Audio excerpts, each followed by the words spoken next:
Next हमारा जो topic है वो है binomial coefficients are never powers. Binomial coefficients are almost लिखा है यहाँ पे ब्रैकेट में, इसका क्या मतलब है ऑलमोस्ट का, we will see it very soon. Never powers. So first of all you have to understand what do you mean by binomial coefficient here, right? So maybe you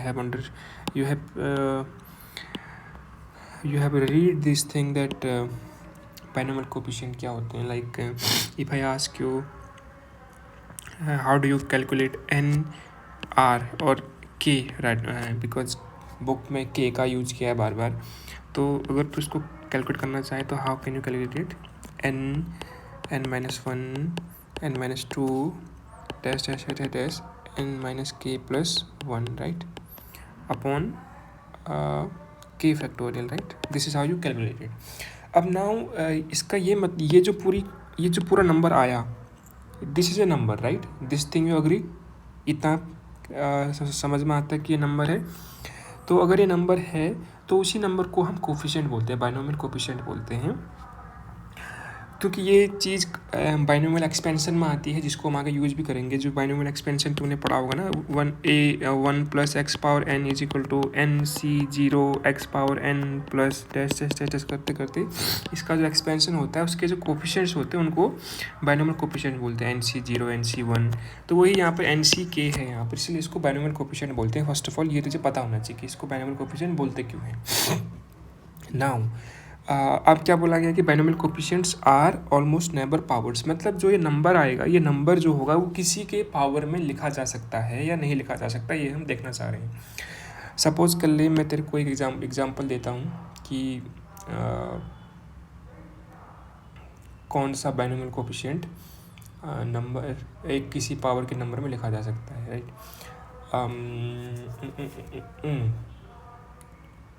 okay, so let me see how can give you example. तो इसको ऐसे लिखा जा सकता है कि nk = m⁻l, मतलब कोई नंबर और उसकी पावर l में लिखा जा सकता है इस चीज़ को. तो इसके बारे में हम यहाँ पर पूरी चीज़ें देखेंगे कि हाँ लिखा जा सकता है कि नहीं लिखा जा सकता है, या कब लिखा जा सकता है, कब नहीं लिखा जा सकता है. ठीक है, अगर k = 2 ले ले और l = 2 ले ले, ठीक, k = 2 ले ले और l = 2 ले ले, देन यू विल सी कि you can write it as the power of l, m⁻l.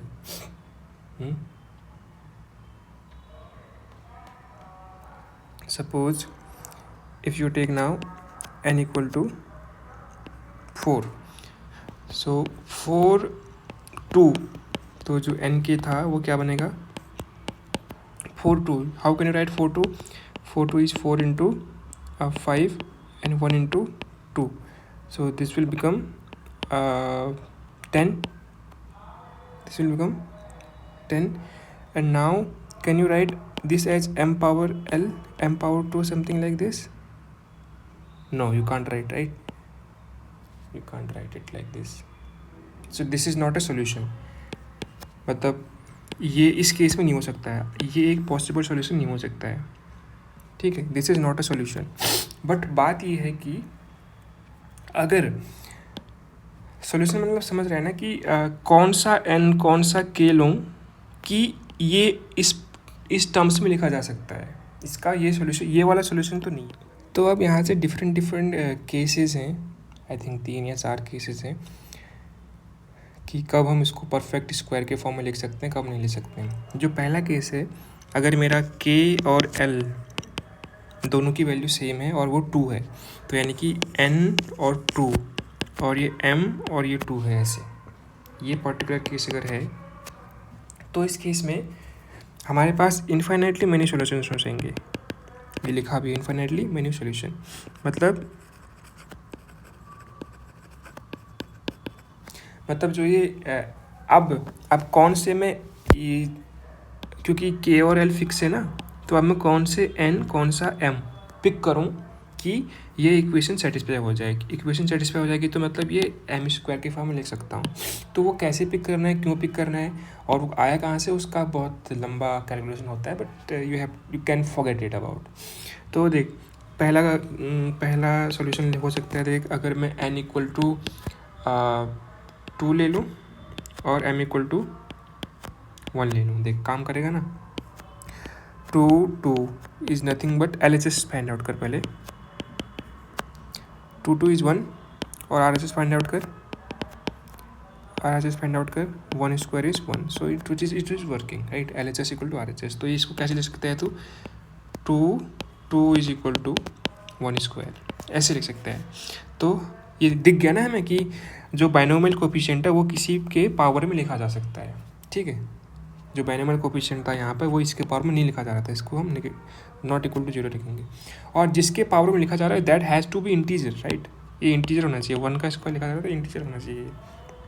इसको ये मत बोल देना कि भाई ये 10 है तो इसको मैं √10 का स्क्वायर लिख सकता हूँ, दैट्स राइट, बट यहाँ पर हम इंटीजर की बात कर रहे हैं, ठीक है। दूसरा केस है कि दूसरा केस जो यहाँ पे आता है n के पावर ml में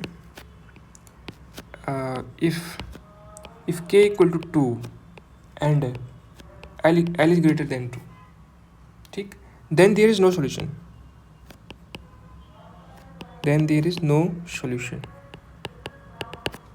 मतलब अगर ये n है और k 2 है और ये m है और ये l जो है l इज ग्रेटर देन 2 हो गया, तो आप कभी भी ऐसा हो ही नहीं सकता कि तू कोई भी n ले ले, कोई भी n और कोई भी m की वैल्यू ले ले और l जो ग्रेटर देन 2 हो, ये तीन जो वेरिएबल है यहाँ पर, इसको तो कुछ भी ले ले आप, तो ये फाइंड आउट करेगा कि जो LHS है वो LHS को तो परफेक्ट स्क्वायर में कभी नहीं लिख सकता है, ओके। सो ये कंडीशन है। तीसरी बात जो है यहाँ पर वो ये है कि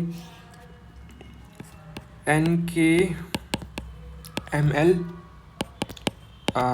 इफ़ k इक्वल टू 3, देख पहले k इक्वल टू हमने कहाँ से स्टार्ट किया था, 2 से स्टार्ट किया था, k इक्वल टू 2 यहाँ पर भी, अब हमने k को और बढ़ा दिया, 3 कर दिया, then there is a unique solution. इसका एक ही सोल्यूशन है, कितनी ज़बरदस्त बात है, देख only one solution,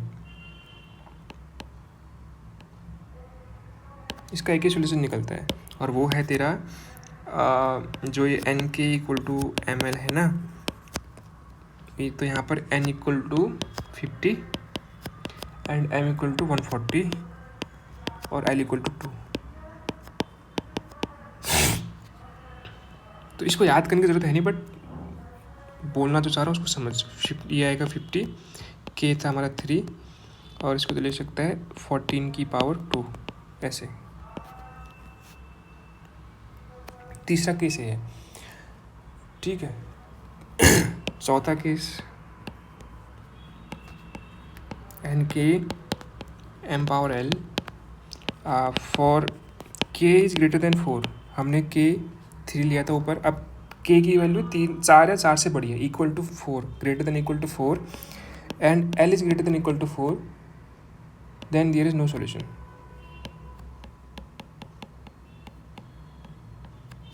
then there is no solution, और यही हमें प्रूव करना है। पूरा जो टॉपिक है ना तेरे बुक में, वो इसी का ही है कि ये प्रूव करना है हमें।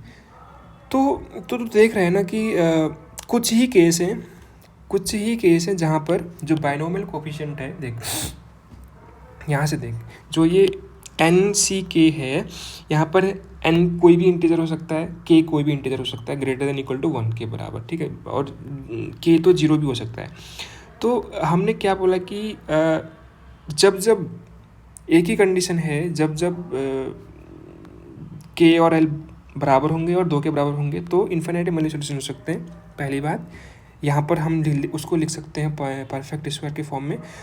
एक और स्पेशल केस है जहाँ पर k तो 3 है और ये कंडीशन सेटिस्फाई हो जाएगी, तो तब ऐसा हमें परफेक्ट स्क्वायर का सोल्यूशन मिल जाएगा। तो 2-3 ही केस हैं ऐसे, मतलब एक केस यहाँ पर और इन्फिनिटी में एक केस यहाँ पर, तब जाकर ही ये पावर में लिखा जा सकता है। उसके अलावा जब के ग्रेटर देन इक्वल टू 4 है ना, जब के ग्रेटर देन इक्वल टू 4, तो कभी भी तुम इसको पावर के फॉर्म में नहीं लिख सकता है, कभी भी तू बाइनोमियल कोएफिशिएंट को पावर के फॉर्म में नहीं लिख सकता। इसलिए लिखा गया है कि नेवर पावर। सर ऑलमोस्ट क्यों लिखा है? क्योंकि 2-3 केस हैं, तो यानी कि ये जो बाइनोमियल कोएफिशिएंट है बहुत कम केसेस में पावर के फॉर्म में लिखा जा सकता है और बहुत ज़्यादा केसेस में नहीं लिखा जा सकता है, तो इसलिए ऑलमोस्ट वर्ड लिखा गया है और नेवर भी यूज़ किया गया है। आप समझ में आया होगा कि दूसरे की binomial coefficient are never, almost never powers क्यों बोला गया है। ठीक है, ओके। तो अब हमारा प्रूफ क्या करना है कि जब ये के ग्रेटर देन 4 हो जाता है तो हमारे पास कोई भी सोल्यूशन एग्जिस्ट नहीं करता है, और एल ग्रेटर देन 2 होता है तो हमारे पास कोई भी सोल्यूशन एग्जिस्ट नहीं करता है। इसका भी जो सोल्यूशन है उसका हम हमें ये प्रूफ करना है ना कि अगर एल इज़ ग्रेटर देन 2 और K is greater than equal to 4 then there is no solution, right. Okay, so इसमें क्या है ना कि जो ये K is greater than equal to 4 लिखा हुआ है, you can write it in other way also, right. देख, हमें पता है कि एन के जो होता है that is equal to N of N minus K, ठीक। तो के और एन के को तो एक्सचेंज कर सकता है, एन माइनस के को तो एक्सचेंज कर सकता है ना। ये जो के है और जो एन माइनस के है, you can interchange them so that this answer is same, right. तो जो ये K is greater than equal to 4 है, अगर तू इसमें के की जगह पे एन माइनस के लिखेगा तो N minus K is greater than equal to 4 हो जाएगा। देन के, अगर तू यहाँ से के को राइट हैंड साइड में ले जाएगा तो K is less than equal to N minus 4 हो जाएगा। तो के पर 2 कंडीशंस आ गई, एक तो ये थी, तो एक ये कंडीशन ये वाली भी आ गई। तो इसलिए इन दोनों कंडीशंस को मर्ज करके, इस कंडीशन को और इस कंडीशन को मर्ज करके जो फाइनली लिखा जाता है वैसे लिखा जाता है K is greater than equal to 4 N less than equal to N minus 4। ये कंडीशन आती है यहाँ पर। तो इसीलिए जब तू देखेगा बुक में या क्वेश्चन पेपर में, जो तुम्हारे लास्ट ईयर का क्वेश्चन पेपर आया है, लास्ट ईयर के क्वेश्चन पेपर में भी ये क्वेश्चन आया हुआ है तुम्हारा, तो ये कंडीशंस जो निकल के आते हैं वो ये निकल के आती है कि अगर ये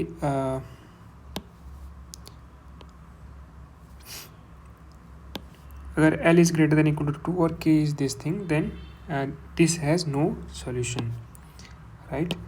तो अब हमें इसको प्रूव करना है ना, और प्रूव भी हम इसी पार्ट के लिए करेंगे। तुम्हारे टीचर ने भी इसी पार्ट के लिए करा रखा है, जब L is greater than equal to 2, ये वाला पार्ट उसने नहीं ले रखा है। Fine, okay. सो हम प्रूफ बाई कॉन्ट्राडिक्शन करेंगे।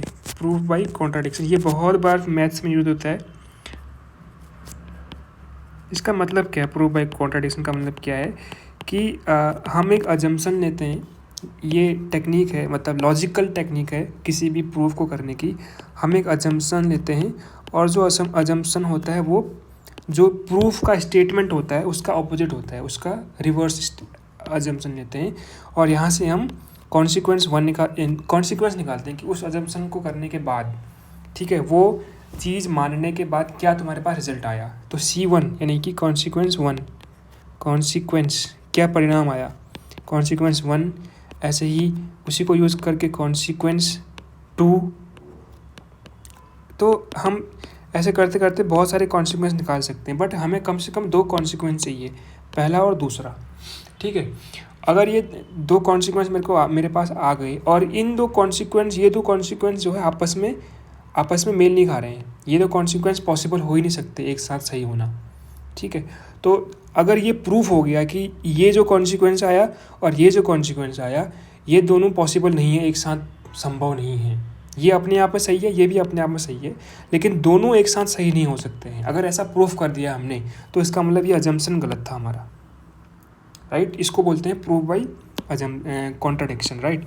तो हम पहले ये कॉन्सिक्वेंस 1 निकालेंगे और देन कॉन्सिक्वेंस 2 निकालेंगे। तो इसलिए ये जो प्रूफ है ये 2 स्टेप में होगा। स्टेप 1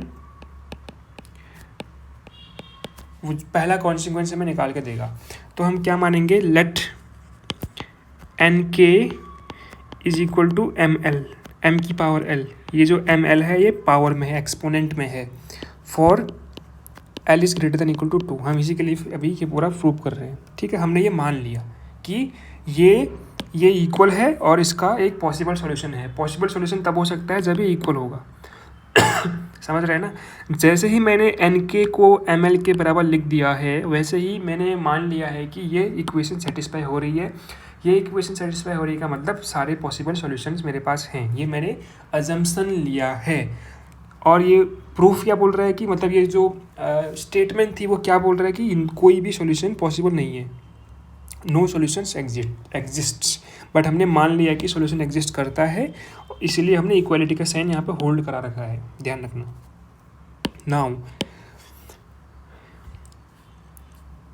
ये है अजम्पशन, ध्यान देना, इसको यहाँ पे अजम्पशन लिखना।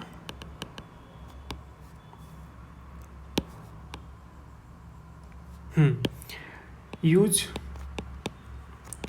सिल्वेस्टर्स थ्योरम। सिल्वेस्टर थ्योरम का यूज़ करने का ये मतलब है कि फॉर एन के, ठीक है, for N K there is a prime factor. अगर तू एन के क्या है, this is a number, right. अगर तू एन सी के को लिखेगा N into N minus one to N minus K plus one divide by K factorial, so this is a number and when you do the prime factorization of this number, then there is a prime factor p, there is a prime factor p such that p is greater than k, इस k से बड़ा होगा वो p prime factor, ये हमने last class में देखा था। सो और इसका मतलब ये है कि और ये जो प्राइम फैक्टर है p, it can divide N K, है ना। ये डिवाइड के लिए हम ऐसे एक बार बनाते हैं, स्ट्रेट बार, राइट है। तो ये यहाँ से हमें मिल गया, ठीक है। तो पहला इक्वेशन हम लिखेंगे कि p is a greater than equal to k, not equal to, just greater than k। पहला इक्वेशन ये निकल के आया, राइट। तो अब हमें पता है कि p can since p can divide N K, अगर वो प्राइम फैक्टर है तो वो डिवाइड कर सकता है हर एक फैक्टर अपने नंबर, जिस नंबर का हमने फैक्टर किया है उस नंबर को डिवाइड कर सकता है। मान लें 16 लिखा मैंने, 16 को मैं फैक्टराइज कर सकता हूँ 2 इंटू 2 इंटू 2 इंटू 2। सो हर एक फैक्टर इसको डिवाइड कर सकता है ना, 2 डिवाइड कर सकता है 16 को, ये वाला 2 भी डिवाइड कर सकता है 16 को, ये मतलब है। तो जो मैं मुंह से बोल रहा हूँ कि डिवाइड कर सकता है, that can be written as this bar, P bar, ये जो बार बना रखा है मैंने। तो इसका मतलब क्या है कि it implies that P bar M L, क्योंकि ये एम एल के बराबर है। एम एल बोल रहा हूँ मुंह से, समझना है एम एल का मतलब क्या है, एम की पावर एल, ठीक है। वो एक लैंग्वेज के लिए मैं एम एल बोल रहा हूँ वैसे, ठीक है। और हमने एक थ्योरम पढ़ रखी थी लास्ट क्लास में कि each integer greater than equal to 1 can be factorized, can be prime factorize, right. उसको प्राइम फैक्टर में डिवाइड कर सकते हैं, सॉरी फैक्टराइज कर सकते हैं किसी भी नंबर को, ठीक है। तो मैं m को, जो m मेरा नंबर है यहाँ पर, n को therefore m can be factorized as the prime numbers, ऐसे PIAI, है ना। ये जो पाई है वो मल्टीप्लिकेशन का साइन है। मान लिया 18 लिखा मैंने, तो 2 इंटू 3 इंटू 3, तो क्या आया 2 इंटू 3 की पावर 2। तो यहाँ पर ये है P1, ठीक है, इससे मैच करा रहा हूँ। ये है P1 power A1 into P2 power A2, है ना। P1 की वैल्यू है 2, A1 की वैल्यू है 1 इंटू P2 की वैल्यू है 3, A2 की वैल्यू है 2, सॉरी। सो ऐसे इसको शॉर्ट फॉर्म में लिखा है पाई का यूज़ करके, राइट। और ऑफ कोर्स पावर है तो पावर जो है वो ग्रेटर देन इक्वल टू 1 होगी। अब तो दोनों तरफ क्यूब को इनका पावर L ले ले, और ध्यान रखना L and L is greater than equal to 2 के लिए हम सारा प्रूफ कर रहे हैं। तो ये दोनों तरफ तो पावर एल लेगा, तो ये क्या बन जाएगा PI है ना, दोनों तरफ पावर एल ली तूने।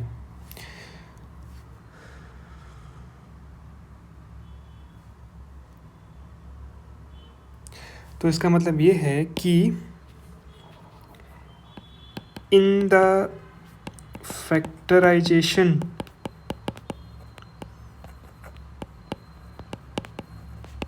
ऑफ ml, जो ml एक नंबर है उसका जब फैक्टराइजेशन करूँगा तो ईच फैक्टर, हर एक फैक्टर की जो पावर है, each factor has power equal to LAI है। मान ले P1 है तेरा 2, P2 है तेरा 3, है ना, ऐसे करते करते कितने भी P हो सकते हैं, लेकिन हर एक P की पावर LA1 है, LAI ऐसे LA1 LA2, मतलब वो इनकी वैल्यू कुछ भी हो सकती है, बट यहाँ पर सिंबल में हम लिख रहे हैं कि हर एक की पावर LAI है। कहाँ से दिख रहा है हमें? यहाँ से दिख रहा है, देख, हर एक की पावर LAI है, राइट, L इंटू AI है, ठीक है। तो इसका मतलब ये है कि जो हमने यहाँ से लिखा ऊपर, हमने लिखा है कि P जो है वो ml है ऐसे, ठीक है। हमने क्या लिखा है कि P कैन डिवाइड ml, तो P एक फैक्टर है, तो इसका मतलब P की भी पावर क्या होगी? LAI होगी कम से कम, क्योंकि जो ml है, ml का जो फैक्टराइजेशन करने के बाद, प्राइम फैक्टराइजेशन करने के बाद हमें ये पता चलता है कि हर एक प्राइम फैक्टर की पावर L टाइम्स AI है। तो इसीलिए जो हमने ऊपर देखा कि P एक फैक्टर है जो K से बड़ा है, तो जो P फैक्टर है उसकी भी पावर LAI होनी चाहिए कम से कम। तो हम बोल सकते हैं कि PLAI डिवाइड्स ml, है ना, फैक्टर है तो डिवाइड कर सकता है वो। और अगर हम AI को छोड़ भी दें तो PL भी डिवाइड करेगा ML को। मतलब जैसे हम बोलें कि 3 स्क्वायर कैन डिवाइड 18, है ना, तो 3 भी डिवाइड करेगा 18 को। अगर तो 2 को हटा भी दे, एक एक्सपोनेंट को हटा भी दे, तो वो भी डिवाइड करेगा, है ना। तो इसको हम ऐसे लिख सकते हैं। और ML को हम लिख सकते हैं इम्प्लाइज दैट ये NK, क्योंकि हमने मान रखा था NK is nothing but ML, ठीक है। तो हमारा ये कंक्लूजन निकला यहाँ से, फाइन। अब NK क्या है देख, NK is nothing but n into n-1 times करते करते n-k+1 divide by k factorial, है ना। और हम बोल रहे हैं कि PL can divide NK, right. तो इसका मतलब ये है, इम्प्लाइज दैट, क्योंकि देख जो P है वो ग्रेटर देन K है ना, और K फैक्टोरियल में कौन से नंबर आएंगे? K into K-1 dash dash dash times 1 तक। तो अगर P K से बड़ा है तो P इसको डिवाइड नहीं कर सकता ना, K फैक्टोरियल को। कैसे देख, मान ले K इज इक्वल टू 10, है ना, तो 10 फैक्टोरियल की वैल्यू क्या है? 10 इंटू 9 से लेके 1 तक।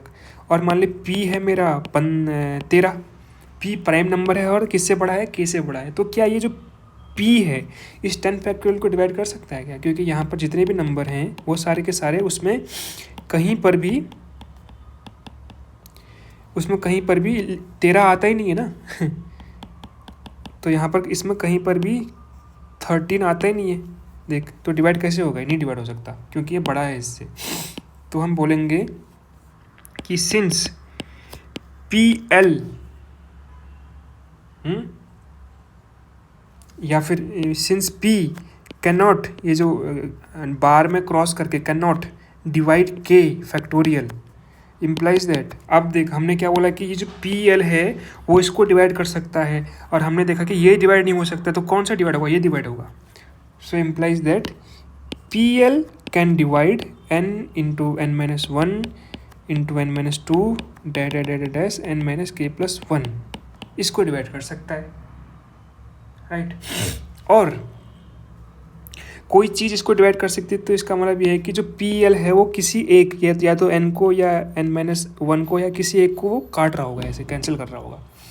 ठीक है, तो हम मान लेते हैं कि वो n-i को कैंसिल कर रहा है। i की वैल्यू क्या हो सकती है, i कैन बी 0। देख n-i, जब i इक्वल टू 0 है तो ये पहला नंबर हो गया n। जब i इक्वल टू 1 होगा तो n-1 बन के ये निकल के आ जाएगा। तो ये जो i की वैल्यू है, इंडेक्स है जो i, वो 0 1 2 करते करते करते कहाँ तक जा सकता है, k-1 तक जा सकता है। ठीक है, सो इसका मतलब ये है कि पी एल किसको डिवाइड कर सकता है, n-1 को डिवाइड कर सकता है, i को डिवाइड कर सकता है। ठीक, अगर ये पी एल जो है इसको डिवाइड कर सकता है तो इसका मतलब ये है कि n-i जो है वो ग्रेटर देन पी एल होगा, तभी तो डिवाइड करेगा ना उसको। जो चीज़ डिवाइड कर रही है और जिस चीज़ को डिवाइड किया जा रहा है वो चीज़ तो बड़ी होगी जिससे डिवाइड किया जा रहा है। अगर मैं बोलूँ 2 कैन डिवाइड 20, तो 20 is greater than 2 of course. हाँ, और अगर अगर n-i is greater then P L, तो n भी तो पी एल से बड़ा होगा। अगर जो चीज़ छोटी है n में से i को घटाएगा तो छोटी चीज़ बड़ी है, तो उससे बड़ी चीज़ तो उससे बड़ी ही होगी। ऑफ कोर्स ये छोटा सा अच्छा सा लॉजिक भी है कि ऐसा क्यों होगा। फाइन, इक्वल टू का साइन आएगा, क्योंकि अगर ये दोनों बराबर भी तो हो सकते हैं। पी एल अगर माने 10 है और ये भी 10 है तो ये बराबर भी हो सकते हैं। तो ये कंडीशन यहाँ से निकल गई। And we know that P is greater than K, तो दोनों की पावर तो अगर L ले ले तो ये भी सही होगा। ठीक, और we know that since L is greater than equal to 2, तो K की पावर जो L है वो K की पावर 2 से बड़ी होगी। ठीक है, क्योंकि L की वैल्यू 2 से बड़ी है। अगर L की वैल्यू 2 होगी तो K की power 2 is greater than equal to 2, ये सही बात है। कि अगर L की वैल्यू 2 से बड़ी 3 होगी तो ये तब भी सही बात है। ठीक है, तो आप देखिए इन इक्वालिटीज़ को मैच कर। अब 1 2 3, n बड़ा है PL से, PL बड़ा है KL से, KL बड़ा है K2 से। तो इसका मतलब ये है कि n बड़ा है लास्ट वाले से, ये वाला। सो ये पहला कॉन्सिक्वेंस निकला जो हम बोल रहे थे ना कि स्टार्टिंग में, कि हमने जो एजम्पशन किया है वो कॉन्सिक्वेंस निकला। तो यहाँ से हम बोलेंगे कि we get a strong bound,